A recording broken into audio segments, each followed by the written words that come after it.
자, 그럼 라 제3자입니다. 제3자는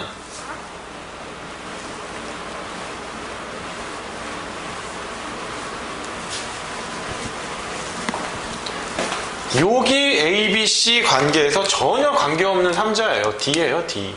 D. 그럼 얘는 도대체 뭔 관계가 있냐? 요 법률 관계에서 제3자인데. 자, 압류의 효력 발생 전에 권리를 취득한 자는 압류에 의하여 영향을 받지 않는다. 예를 들어 압류된 채권의 질권자. 이 채권의 질권을 설정했어요. 질권은 동산도 가능하지만 채권에도 가능하죠. 여전히 자기의 질권을 행사할 수 있다. 따라서 제3자가 채권의 압류로 인하여 자신의 권리를 침해당할 우려가 있는 경우에는 제3자 이의소를 제기하여 자신의 침해를 구제받을 수 있다. 반면 압류 후에 압류된 채권에 관하여 권리를 취득한 자는 압류 채권자에게 대항할 수 없다. 압류가 우선하니까요. 그러나 이는 압류 채권자에 대한 관계에서만 효력을 주장할 수 없는 상대적 무효이므로 후에 압류의 효력이 소멸하면 완전한 자신의 권리를 주장할 수 있다. 이겁니다. 자, 그 다음에 또 밑에 있는 네모 박스인데요. 채권 압류와 채권 양도의 효력 발생의 선우 문제입니다. 이 부분도 좀 복잡해요. 복잡한데 딱 두 쟁점만 알고 계시면 돼요. 자, 여러분들이 채권 양도가 그렇게 안 중요한 것 같은데 실무 나가면 정말 중요합니다. 채권 양도가 너무 빈번하게 이루어지고 있고요. 그걸 하시는 분들이 어떻게 보면 법률 전문가가 아니잖아요. 그러니까 막 듬성듬성 막 빠져 있어요. 그러니까 이걸 어떻게 사실관계를 확정해서 접근해야 되는지도 어렵고. 설사 여러분 문제와 같이 사실관계, 팩트를 확실히 고정시켜 놔도요. 채권 양도라는 게 3당사자가 들어가니까 헷갈려요, 매번 헷갈립니다. 근데 간단하게 생각하시면 돼요. 자, 갑이 을에게 채권이 있어요. 채권자죠. 채무자입니다. 근데 이 채권을 양도를 해요. 사실 이 양도가 그냥 하진 않아요. 그냥 공짜로 줄 수도 있겠죠, 증여로. 근데 증여세 나오기 때문에 공짜로 하는 게 아니라 채권 매매를 하는 거예요. 할인해서 팔던가 아니면 담보 목적으로 채권을 양도하는 경우가 많아요. 그럼 이거를 병이라고 하는 사람한테 양도를 했다. 그럼 얘는 양수인이 되겠죠. 얘는 양도인이 됩니다. 그럼 얘가 이제 이렇게 청구를 할 수 있어요. 채권 양도를 받았으니까 얘 사이에는 채권 양도 계약이 있겠죠. 그런데 이 경우 채무자에게 대항하려면 채무자의 승낙을 구하거나 채무자에게 통지를 하면 돼요. 누가? 채권자가. 요 경우에는 문제가 없는데 채무자가 아닌 제3자에게 대항하려면 어떻게 해야 됩니까? 확정일자 있는 증서를 필요로 하거든요. 제3자에 대항하려면.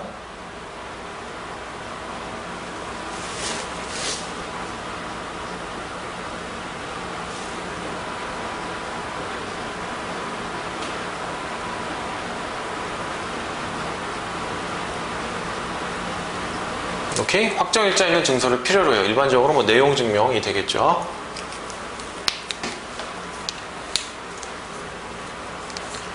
여러분 이거 여담인데요. 내용증명이 있고 배달증명이 있는데요. 내용증명입니다. 확정일자 있는 증서는. 배달증명은 이게 며칠자에 배달이 됐다 안 됐다 요것만 증명해줘요. 좀 다릅니다. 우편법 시행령에 보면 나와 있어요. 자, 문제는 뭐냐면 갑의 채권자 정이 있어요.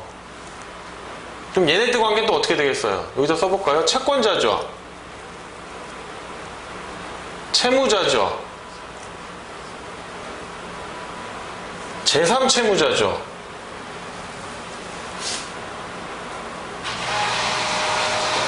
그럼 얘가 여기다가 압류를 하겠죠. 자기 채권의 보존을 위해서, 만족을 위해서 압류를 할 거란 말이에요. 근데 채권 양도를 먼저 해버리면 이게 어떻게 돼요? 소멸되죠. 그러니까 압류가 무효예요. 왜?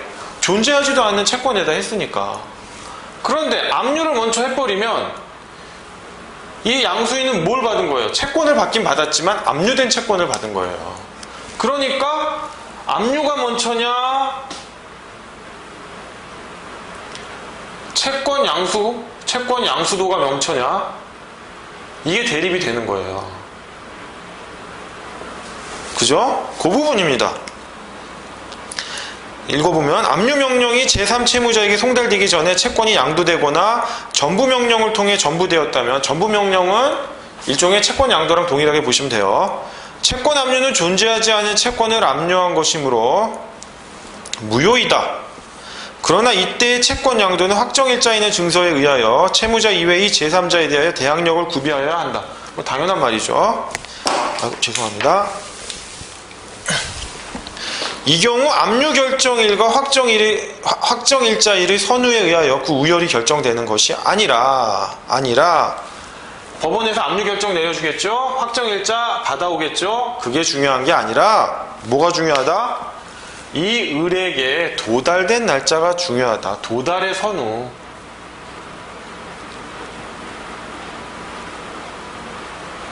알겠습니까?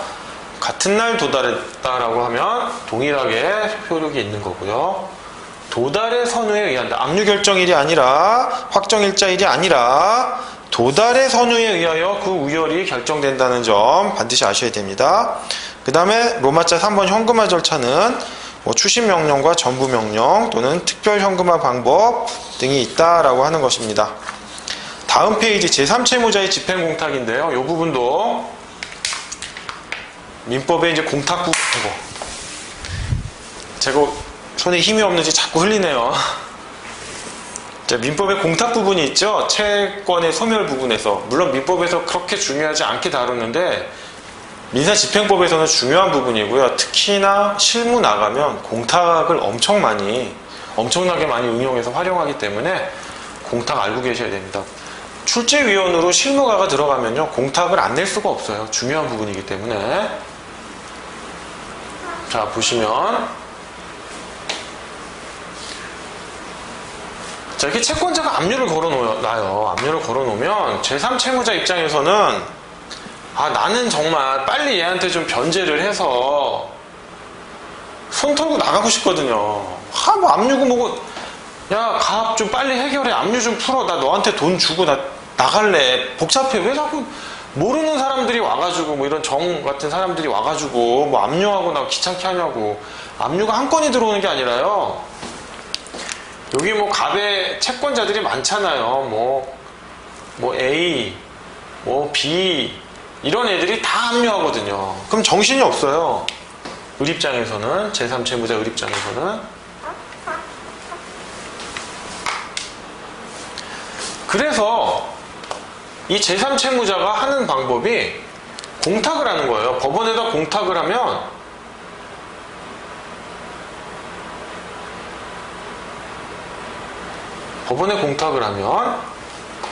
벗어나는 겁니다. 즉 갑의 채권자들이 이 공탁금에 대해서 배당받아가라 이겁니다. 공탁금의 배당을 받아가면 그 배당을 받은 한도 내에서 압류의 효력이 소멸돼요. 그리고 갑이 을에 대해 가지고 있는 채권도 소멸하고요. 일부. 자, 그게 바로 제3채무자의 집행공탁인데 이 부분이 민사집행법에서 새로 생겼어요. 예전에는 이렇게 압류가 한 건이 있잖아요. 자, 이거 좀 다시 분설해서 만약에 또 다른 채권자 병이 있다고 합시다. 얘도 압류할 거 아니에요. 얘도 이런 식으로 압류를 해요. 이렇게 압류가 경합되지 않으면요, 집행공탁을 안 받아줬어요. 그러니까 압류가 경합되지 않고 이렇게 한 건만 있잖아요. 그럼 집행공탁을 안 받아줬어요. 그럼 변제공탁은 되느냐? 민법상의 변제공탁은 사유가 뭐가 있죠? 민법상 변제공탁은 정해져 있거든요. 세 가지입니다. 채권자가 수령을 거절할 때, 채권자가 수령을 불능일 때, 나는 갚고 싶은데 채권자가 안 받아요. 갚고 싶은데 채권자가 어디 있는지 몰라요. 또는 채권자도 받을 수 있는 상황이 아니에요, 지금. 그 다음에 채권자 불확지 공탁이 있어요. 말이 조금 어려운데, 채권자 불확지라는 건요, 이런 거예요. A가 B한테 갚고 싶은데 B가 채권 양도를 했다면서 웬 C가 양수인이죠? C가 자기한테 달라고 그래요. 그럼 A는 돈 줄 마음은 있는데 도대체 누구한테 줘야 되는지 모르겠어요. 그렇다고 안 주고 가만히 있자니 어떻게 돼요? 이자는 쌓여나가죠. 그러니까 이 경우 법원에다 변제 공탁을 할 수 있어요. 변제 공탁을. 사유는 3개. 수령, 거절, 수령, 불능, 채권자 불확지. 채권자를 알 수가 없다, 누군지. 채권자를 알 수 없다는 건 절대적으로 모르는 게 아니에요. 상대적으로 모르는 거예요. 민법책 보시면 나옵니다. 자, 그러다 보니까 압류가 하나 걸려 있으면 집행공탁 안 받아준다고 그랬어요. 종전법에서는. 변제공탁은 이렇게 사유가 제한되어 있어요. 이 사유에도 해당이 안 돼요. 하지만 법원이 이러한 제3채무자를 구제해 주려고 이거를 변제공탁이라고 그냥 억지로 인정을 해가지고 받아줬어요. 받아줬는데 그때 뭐 수령불능이라고 했겠죠. 수령불능이라고. 갑이 압류가 걸려 있으니까. 그런데 법이 이러한 문제점을 인식하고 이렇게 압류가 하나 또는 가압류가 하나만 걸려 있어도 집행공탁을 할 수 있게 법이 개정됐습니다. 집행공탁 알아두셔야 돼요. 압류가 하나만 있어도 된다. 그런데 이게 압류가 아니고 가압류가 걸려 있을 때도 선생님 집행공탁 가능하다면서요. 가능합니다. 근데 용어가 좀 틀려요. 가압류를 하잖아요. 다 똑같은 건데 모양새도 다 똑같은데 이건 가압류 해방공탁이라고 해요. 왜 이렇게 용어를 다르게 쓰냐면 조금 효과가 달라요. 자, 여기 네모 박스에 보시면 그 아래 화살표, 그 손가락 있죠. 가압류에 의한 공탁, 즉 해방공탁은 배당 가입 차단효가 없으며 배당 실시도 불가능하므로 집행공탁이라는 명칭보다는 가압류 해방공탁이라고 부른다. 뭐 요거까지는 아실 필요가 없어요. 민사집행법 본연의 문제입니다. 본연의 문제이기 때문에 가압류 때는 가압류 해방공탁이라고 하고 압류일 때는 집행공탁이라고 하는구나. 그리고 개정법이 압류가 하나, 가압류가 하나 이렇게 있어도 공탁을 허용해 주는구나 라는 겁니다. 가압류인데 집행공탁 이렇게 써버리면 안 쓰니만 못하죠. 안 쓰니만 못해요. 자, 그럼 혼합공탁이 있습니다. 여기 다른 공탁과의 구별인데 혼합공탁이 있는데 혼합공탁은 뭐냐면 변제공탁과 집행공탁 사유가 짬뽕이 돼 있어요. 즉 사안을 보면 이쪽이 무효면 여기로 가는 거고 이쪽이 무효면 일로 가는 거예요. 그런데 일반인은 모르잖아요. 어디에 해당될지. 설사 변호사라고 해서 이걸 안다고 해도 대법원 판결 받기까지는 장담 못하는 거 아니에요. 누구든. 그러니까 어느 하나의 유무효가 다른 일방의 유무효를 결정해서 어떤 공탁에 해당되는지 모르니까 이 두 가지를 다 죄송합니다. 이 두 가지를 다 요건으로 하는 게 혼합공탁이에요. 말 그대로 혼합됐어요. 그렇기 때문에 이때는 실무적인 건데 공탁서에 요거 변제공탁이다, 집행공탁이다, 그리고 관련 법조문을 각각 적어주셔야 됩니다. 여기에 제가 기재는 안 했는데요. 대법원 판례 중에 혼합과 공탁 사유인데 이 사람이 집행공탁이라고만 표시했어요. 근데 내용을 읽어보면 혼합공탁이야. 그래도 법원은 집행공탁으로만 본다 이렇게 돼 있어요. 뭐냐? 법원이 후견인적 지위에서 공탁자를 보호해주지 않는다. 네가 알아서 잘해라. 읽어보니까 혼합 공탁 사유인 것 같은데 네가 표시를 이렇게 했다면 요거로밖에 인정 안 해준다. 변제 공탁으로서의 효력은 없다라는 뭐 무시무시한 판례였어요. 자, 그 다음에 담보 공탁은 뭐냐면 가집행 선고부 판결, 가집행 선고가 있는 판결에서 강제 집행을 정지하려면 담보를 요구한다고 그랬죠. 물론 무담보도 있어요. 무담보도 있지만 무담보는 실무에서 거의 없다고 제가 설명드렸습니다. 그때 하는 공탁을 담보 공탁 또는 손해담보 공탁이라고 합니다. 넘어가겠습니다. 이제 중요한 부분이에요. 추심 명령과 전부 명령인데요. 이 부분은 양쪽을 구별해서 아셔야 돼요. 그리고 민사집행법 본연의 문제라고 하더라도 추심 명령과 전부 명령을 제대로 이해하고 나셔야 민법이나 민사집행법 문제를 제대로 풀 수 있고요. 관련 대법원 판결을 읽을 때 이해가 쉬우세요. 그러니까 뭐 오래 걸리는 게 아니고요. 한 30분 정도만 걸리면 되니까 이건 좀 민사집행법 본연의 쟁점도 좀 숨어 있는데 설명하시네? 그래도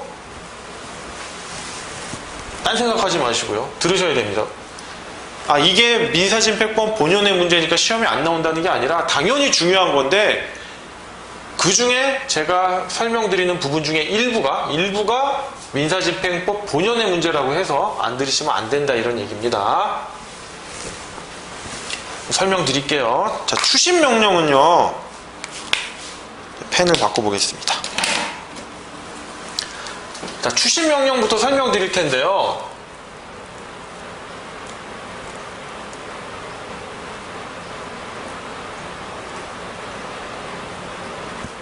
이게 잘 되나 모르겠네요.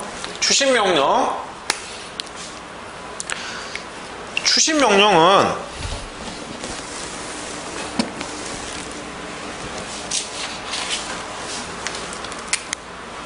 자, A라는 채권자가 있어요. 여기서 잘 나오네요. 이거 이렇게 바꿔 있습니다. 매직이 잘 나오니까 아주 그냥 제 마음도 뻥 뚫리네요. 추심 명령은 A가 B한테 채권이 있어요. 쓸 게 많아서 이게 좀 작겠습니다. 이해해 주세요. B가 C한테 채권이 있어요. 그럼 어떻게 한다고 그랬어요? 압류한다고 그랬죠. 우선 압류만 하면 됩니까? 현금화 절차를 거쳐야 되는데 그 현금화 절차 중에 하나가 추심 명령이다 라고 했어요. 추심 명령이다. 현금화 절차로 이 사람은 추심 명령을 선택했어요. 추심 명령은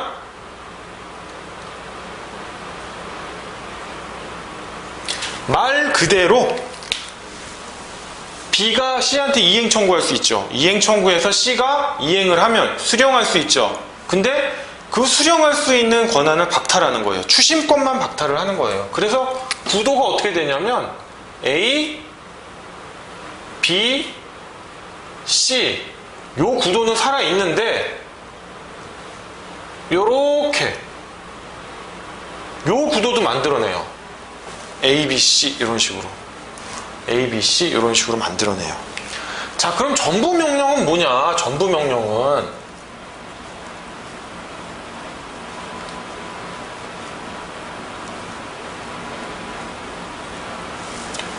마찬가지로 A가 B한테 채권이 있고 C한테 채권이 있어요. 그러면 압류하겠죠. 바보가 아닌 이상 압류합니다. 그럼 현금화 명령으로서 전부 명령을 얘는 또 받아와요. 물론 요건의 차이는 있어요. 선생님, 그럼 전부 명령을 받던 추심 명령을 받던 자기 마음인가요? 오케이, 마음이에요. 자기 마음이에요. 상관없어요. 근데 장단점이 있어요. 장단점이 있어요. 그래서 나중에 설명드릴게요. 전부 명령은 마치 채권 양도와 같아요. 채권 양도와 같아서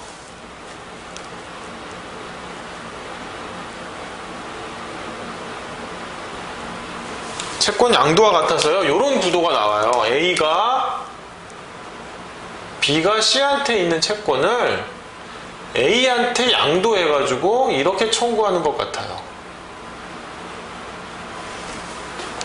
이렇게 나와요. 그러다 보니까 요게 다 소멸돼요. 소멸이 됩니다. 저기는 살아있어요. 다 양쪽이 다 소멸이 이렇게 돼요. 요 구도만 남는 거예요. 요 구도만. 요 구도만 살아있어요. 그러니까 뭐가 문제냐면 만약에 전부 명령을 딱 받아놨는데 이거 잘못됐어요. 이 B 내 전부 명령 받았는데 잘못됐어. 나 못 받을 것 같아.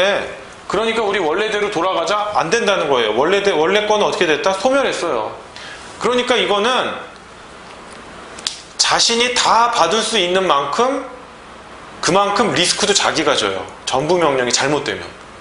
그런데 추심 명령은 잘못되면 원래 채권으로 돌아가면 돼요. 원래 채권이 살아있으니까. 원래 채권으로 청구하면 돼요.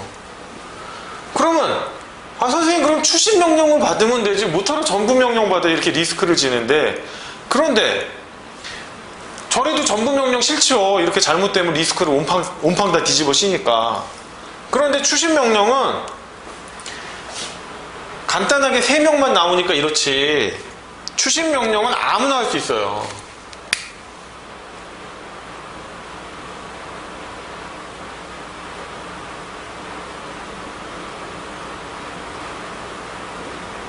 물론 뭐 아무나라는 게 아니고 B의 채권자를 말하겠죠.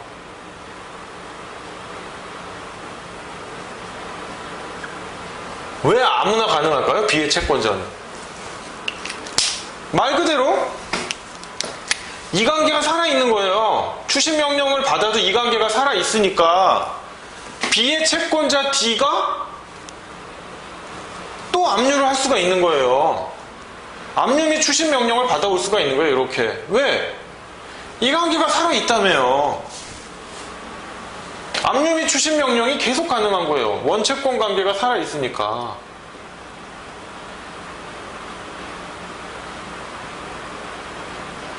원채권 관계가 살아있으니까 아이고 생자인데 잘못 썼네. D, E 계속 압류할 수 있어요. 압류 및 추심 명령 받을 수 있어요. 그러니까 A 입장에서 뭐예요? 자꾸 내 몫이 줄어들어요. 독점적으로 만족을 못 받는 거예요. 추심 권능은 있는데 내가 추심을 해왔어요. 추심을 해왔는데 그걸 갖고 내가 우선 변제를 받는 게 아니라 다른 채권자들이 이렇게 달라붙어서 우선 변제를 못 받아요. 하지만 추심 명령이 잘못되더라도 원채권 관계가 살아있기 때문에 원채권 관계로 돌아가면 돼요. 근데 전부 명령은 봐요. 전부 명령을 이렇게 딱 받아버리면 여기 있는 D가 압류를 하려고 해도 어떻게 돼요? 채권이 없죠. 그러니까 압류가 허용이 안 돼요. 다른 채권자들이. 그래서 전부 명령은 빨리만 하면 승자 독식이에요. 승자 독식. 다 먹는 거예요, 자기가. 그렇기 때문에 우선 변제 효과가 있는 게 아니라 우선 변제를 받는 것과 같은 유사의 효과가 생겨요. 유사의 효과가 생겨요. 대신 그 전부 명령이 잘못되면 자기가 다 책임지는 거예요. 원래대로 못 돌아가요. 오케이? 이게 추심 명령과 전부 명령의 차이예요. 그래서 상황을 잘 봐야 돼요. 이게 추심 명령을 할 건이냐 전부 명령을 할 건이냐를 봐야 돼요. 그리고 전부 명령은 뭐가 있냐면 전부 명령은 하나의 단점이 뭐냐면 만약에 이 건에서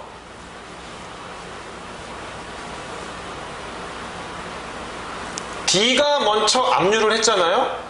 D가 먼저 압류를 했잖아요. 그러면 A는 전부 명령을 못해요. 즉 선순위 압류가 있으면 또는 가압류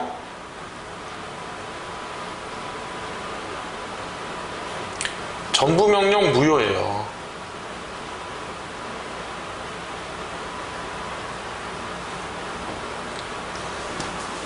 선순위 압류가 딱 있어버리면 전부 명령을 받아올 수가 없어요. 그러니까 이 경우에 뭘 해야 돼요? 이때는 울며 겨자 먹기로 추심 명령밖에 못하는 거예요. 그래서 전부 명령은 내 앞에 선행하는 압류가 없다. 뭐 압류 플러스 전부 명령이든 압류 플러스 추심 명령이든 그건 중요하지 않고 압류예요. 압류. 압류가 있으면 선순위 압류가 있으면 전부 명령은 무효예요. 그런데 선생님, 전부 명령은 전부 명령만 받는 게 아니라 압류 플러스 전부 명령이라면서요. 압류 플러스 전부 명령이라면서요. 그쵸? 압류를 받고 그 현금화 절차로 전부 명령을 받는데 법원이 편의상 동시에 병행하여 내려준다라고 했잖아요. 그러면 선생님 그러면 전부 명령이 무효라고 했는데 그쵸? A의 압류도 무효가 되나요? A의 압류는 살아요. 압류의 효과는 살아요.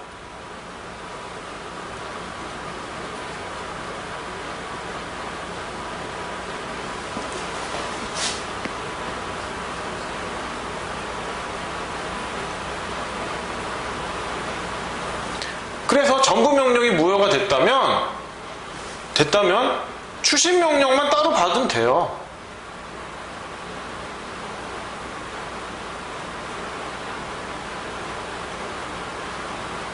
이거 아주 중요한 내용입니다. 70년도 판례인데요. 이 판례 모르시는 분들 많아요. 70년대 판례니까 지금도 적용이 안 되겠죠. 뭐 이러는데 뒤집어진 적 없습니다. 추심 명령만 따로 받으면 됩니다. 따로 받으면 되는데 만약에 이런 경우도 있겠죠. 압류랑 전부 명령을 받았는데 앞에 선순위 압류가 있었어요. 오케이? 그래서 전부 명령이 무효가 됐어요. 그런데 알고 봤더니 압류가 무효야.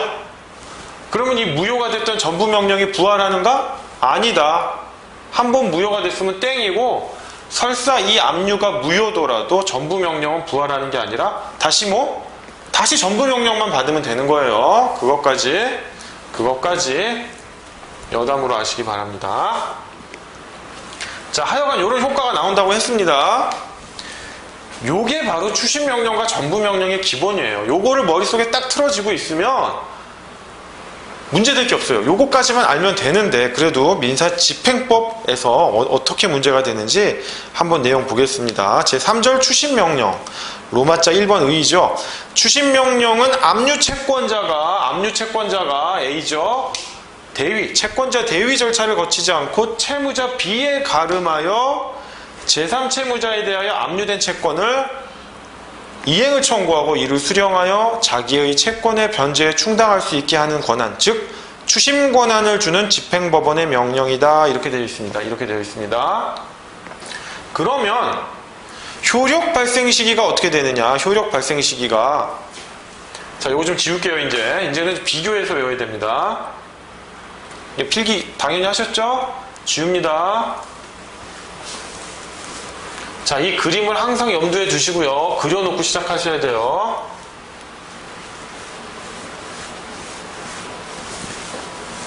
자, 그럼 이제 도표를 그려서 한번 볼게요. 추심 명령이 있고요.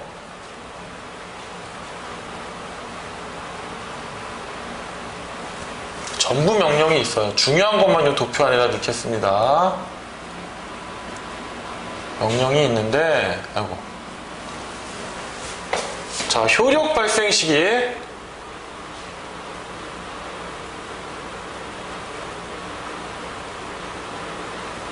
효력 발생 시기를 한번 볼게요.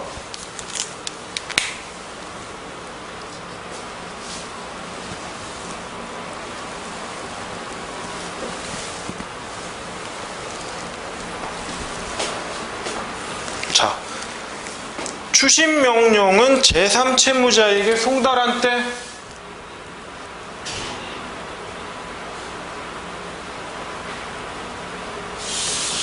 오케이? 자, 그럼 채무자한테도 송달해야 되느냐?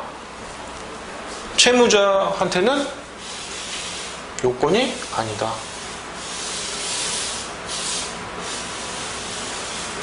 전부 명령은 반대로 제3채무자뿐만 아니라 플러스 채무자 송달이에요.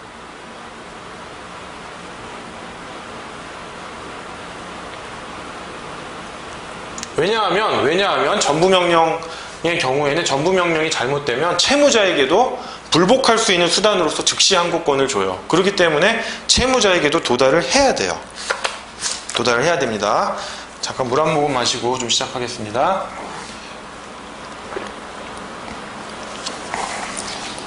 자, 그러면 교재 보시면요.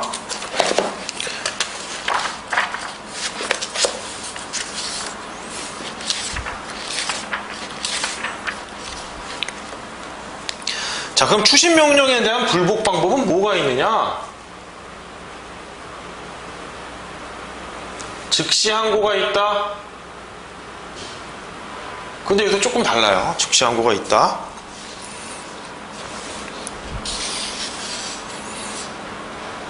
여기서도 즉시 항고가 있습니다. 전부명령도 즉시 항고를 할 수 있는데, 문제는 즉시 항고를 했다고 해서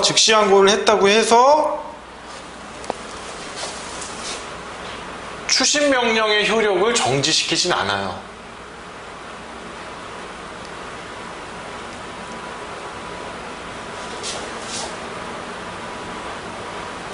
추심명령은 추심명령대로 인정이 돼요.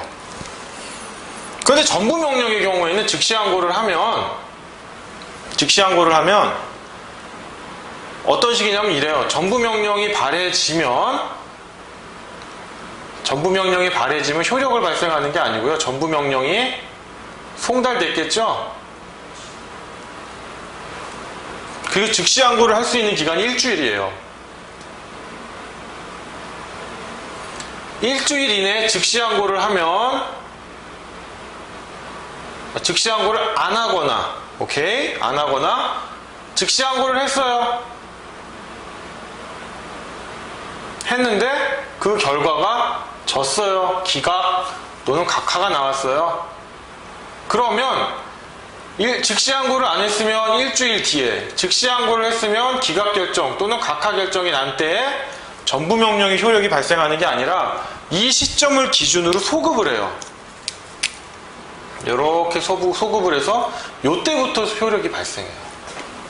그래서 전부명령의 경우에는 즉시항고를 하면 전부명령의 효력이 정지되는 건 아니고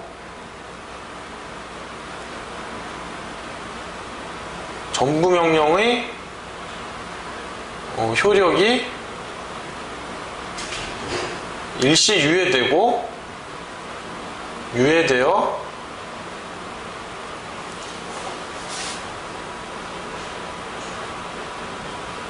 송달시로 소급해요.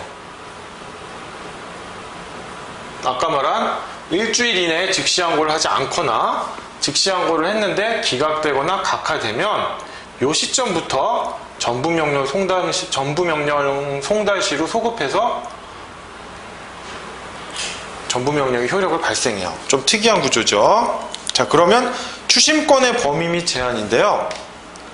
추심권의 범위는 추심명령에 특별한 제한이 없는 한 압류된 채권의 전액에 미쳐요.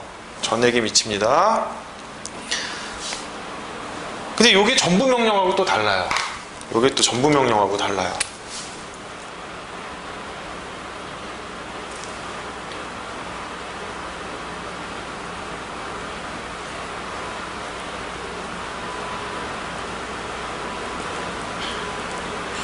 자, 뭔 얘기냐?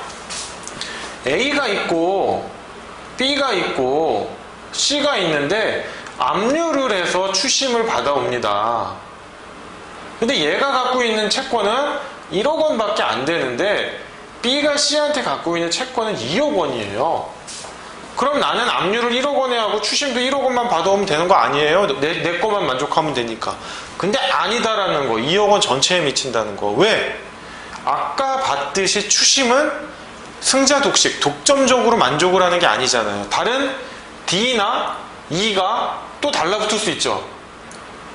전체 채권자의 만족을 구하는 거기 때문에 그래요. 전체 채권자의 만족을 구하는 거기 때문에 추심 명령은 자기만 좋다라고 하는 게 아니에요. 전체 채권자의 만족을 위해서 자기가 대신해서 추심을 하는 거기 때문에 나의 채권 플러스 다른 사람의 채권도 고려를 해야 된다.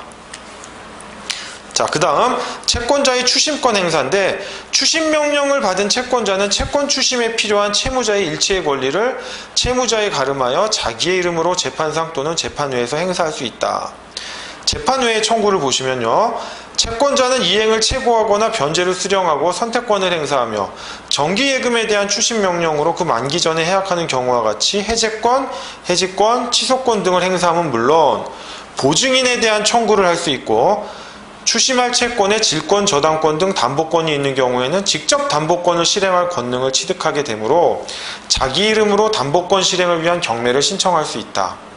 추심할 채권이 반대급부에 걸려 있는 경우 채권자는 채무자에 가름하여 그 반대급부를 이행하고 추심할 수 있다. 그러나 추심의 목적을 넘는 행위, 자기가 멋대로 면제를 해주거나 포기하거나 기한에 유예, 채권 양도 등은 할 수 없고 그러한 내용의 화해도 할 수 없다는 겁니다.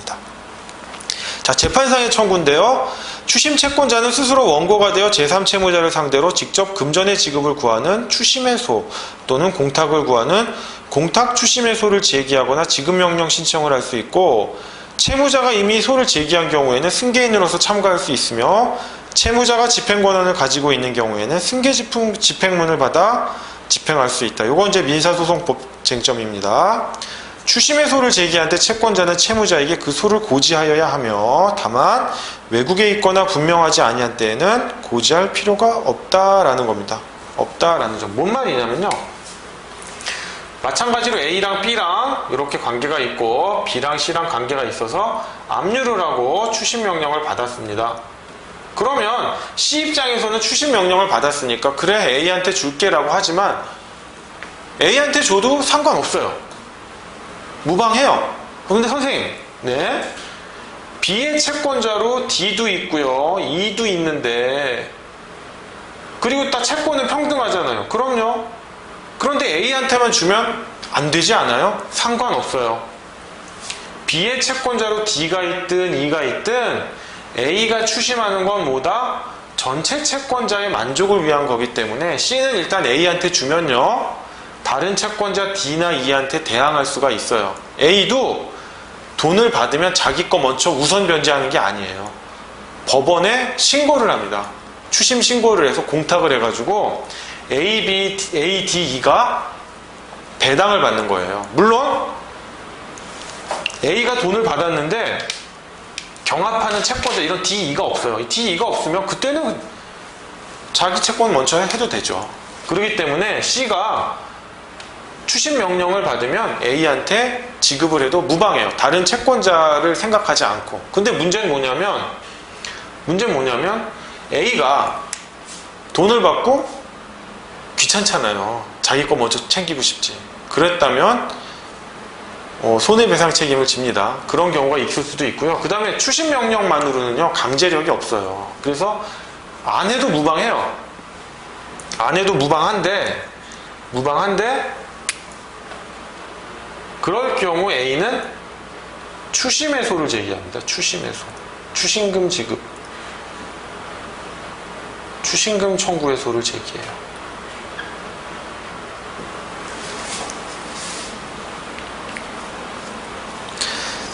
채무자가 이미 소를 제기했다면 뭐 승계인으로 참가하거나 이미 채무자가 소송에서 확정 판결을 받아서 집행 권한을 가지고 있다면 승계 집행문을 받는 거죠. 뭐 이건 뭐 당연한 쟁점입니다. 자, 그 다음 추심권의 포기인데요. 채권자는 추심권의 일부 또는 전부를 포기할 수 있습니다.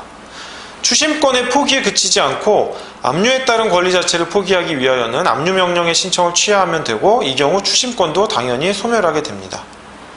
추심권의 포기에 따라 추심명령은 당연히 효력을 잃게 됩니다.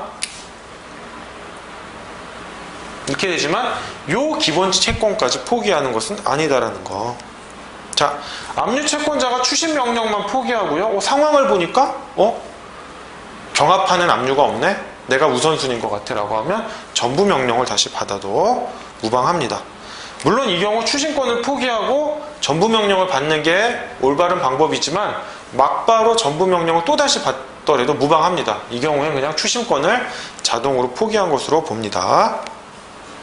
자, 추심 후의 절차인데요. 이제 그거죠. 양가로 1번 추심의 효과를 보면 추심 명령을 얻은 채권자가 제3채무자로부터 압류한 채권을 추심하면 그 범위 내에서 압류된 채권을 소멸한다. 따라서 제3채무자는 채무자에 대하여도 채권자에 대한 변제로서 대항할 수 있고 추심 명령이 아까 막 D2가 있었죠? D2 병합된 경우에도 한 채권자에 대한 변제로서 모든 채권자에 대하여 대항할 수 있다라는 겁니다. 그 부분 뭐 추심 신고와 변제 충당 뭐 보시면 다 아시는 내용이니까 넘어가겠습니다. 자, 그 다음에 이제 전부 명령인데요. 전부 명령과 이제 한번 비교해서 보겠습니다. 전부 명령은요, 보시면 전부 명령은 압류된 금전 채권을 집행 채권의 변제에 가름하여, 그쵸, 가름하는 거죠. A가 있는데 B한테 채권이 있고 B는 C한테 채권이 있어요. 그래서 마치 채권 양도 같이 이 채권을 나한테 넘겨 이겁니다. 그러니까 기존 채권 관계는 어떻게 된다? 소멸한다. 이겁니다. 자, 집행채권의 변제, 이게 집행채권인데 집행채권의 변제에 가름하여 권면액으로, 권면액 이거 아주 중요한 말인데요. 유가증권에 표시된 금액이에요. 그러니까 유가증권에 표시된 금액이면 돼요. 그게 실제로 어떻게 거래되는지 알 바가 아니에요. 이게 뭐 삼성전자 채권이어가지고 또는 주식이어가지고 뭐 2배로 거래가 된다. 그건 내 알 바 아니에요. 이게 뭐 곧 망할 회사의 주식이라서 뭐 헐값에 거래된다. 나 알 바 아니에요. 그냥 유가증권에 표시된 금액입니다.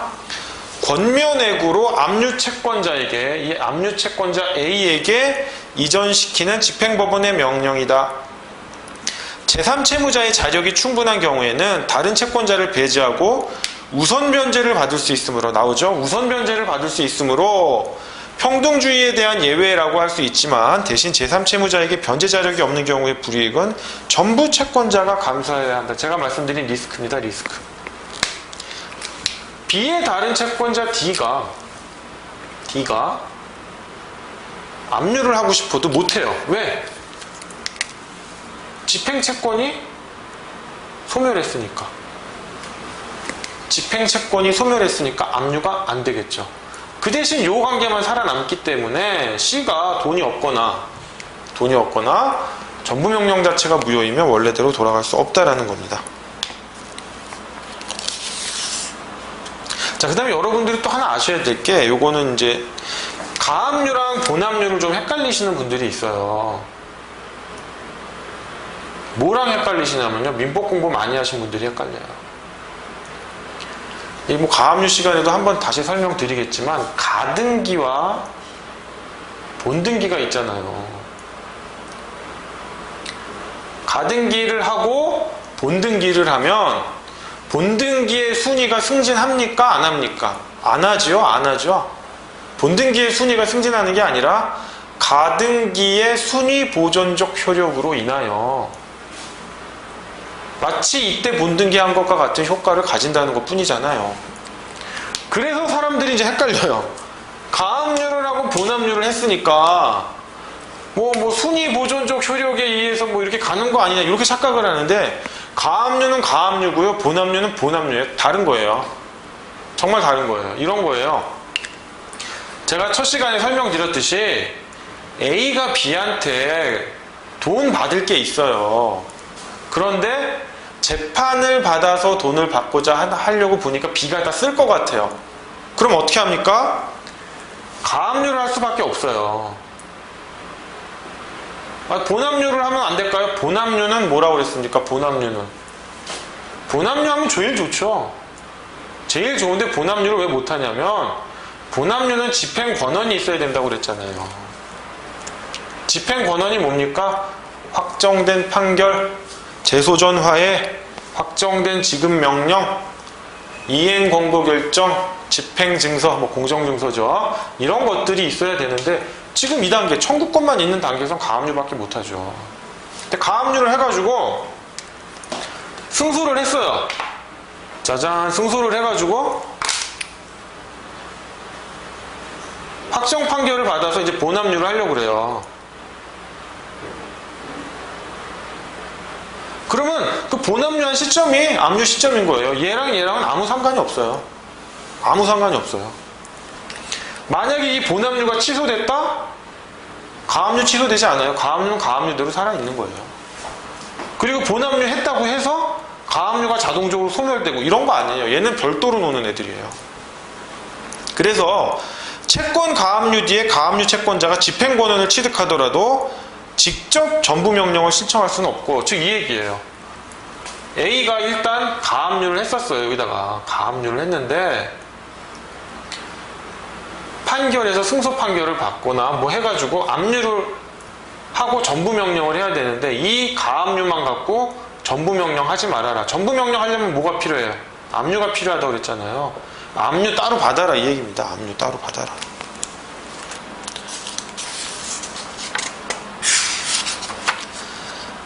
자, 전부 명령의 재판인데요. 전부 명령의 특별한 요건으로서요. 전부 명령이 유효하기 위해서는 강제 집행의 일반적 요건을 모두 갖추어야 하고요. 또 유효한 채권 압류 명령이 있어야 됩니다. 다음과 같은 요건이 필요한데, 압류된 채권이 금전 채권으로 권면액을 가질 것, 그 다음에 압류된 채권이 양도성을 가져야 되고요. 압류의 경합 또는 배당 요구가 없어야 됩니다. 다른 압류가 있으면 전부 명령은 무효가 됩니다. 그러면 압류도 무효가 된다고 했나요? 압류는 압류대로 효력이 살아있다고 했죠. 전부 명령만 날아가고, 그래서 그 압류에 기해서 다시 추심 명령을 받거나 경합된 압류가 소멸됐거나 취소됐거나 뭐 무효로 판정났다면 다시 또 전부 명령을 받으면 됩니다. 무효가 됐던 전부 명령이 부활된다고 하진 않았어요. 자, 전부 명령도 제3채무자에게 송달된 시점부터 효력이 발생합니다.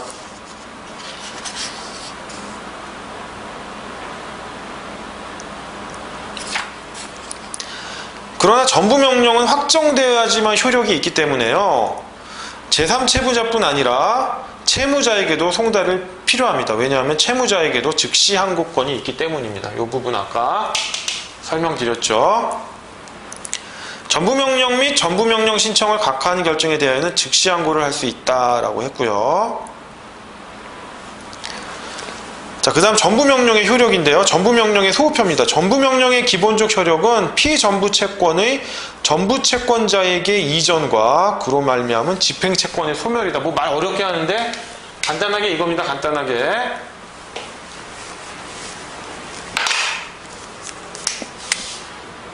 A가 B에게 채권이 있고 C에게 채권이 있는데 압류를 했어요.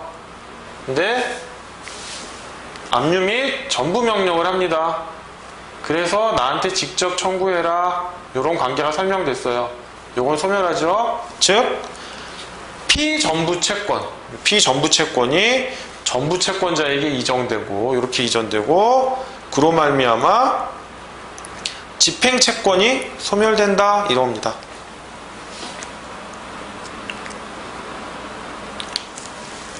이게 다 소멸된다는 얘기예요. 말은 뭐 어렵게 써놨지만.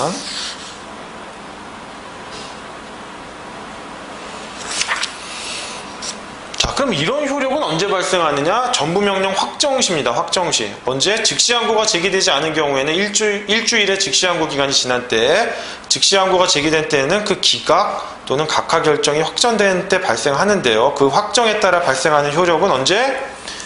전부명령이 제3채무자에게 송달된 때, 제3채무자에게 송달된 때.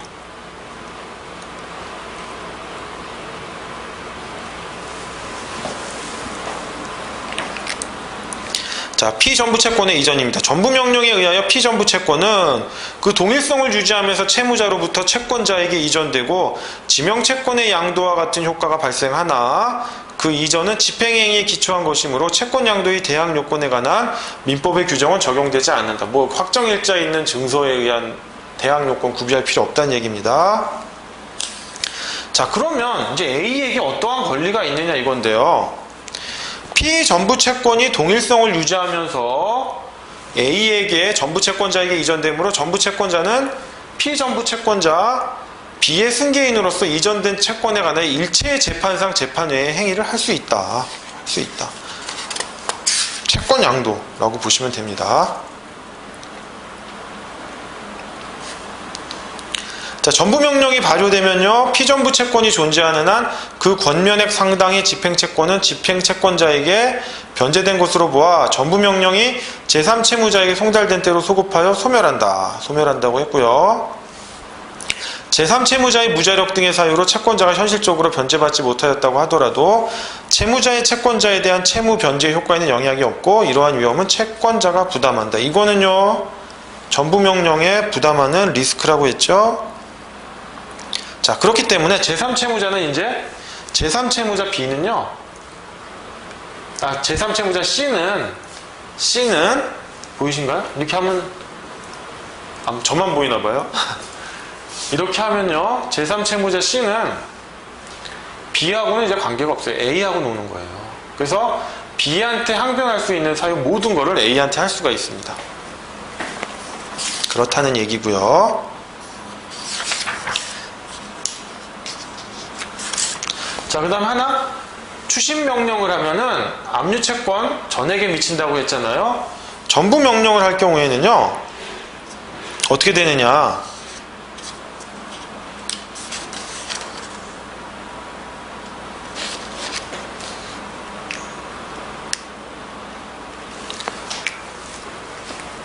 A가 압류한, 그 압류한 범위 내에서 미치는 겁니다.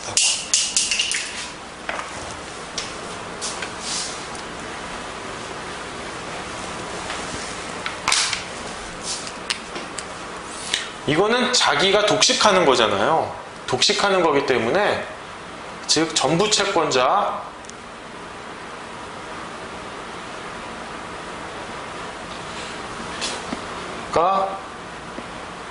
이렇게 쓸까요? 전부 채권자의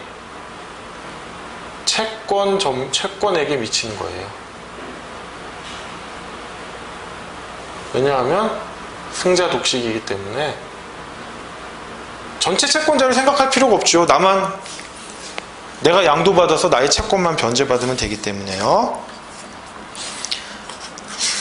자, 그리고요, 이제 다음에는요, 가압류, 가처분, 이쪽에 대해서 설명을 드리도록 하겠습니다.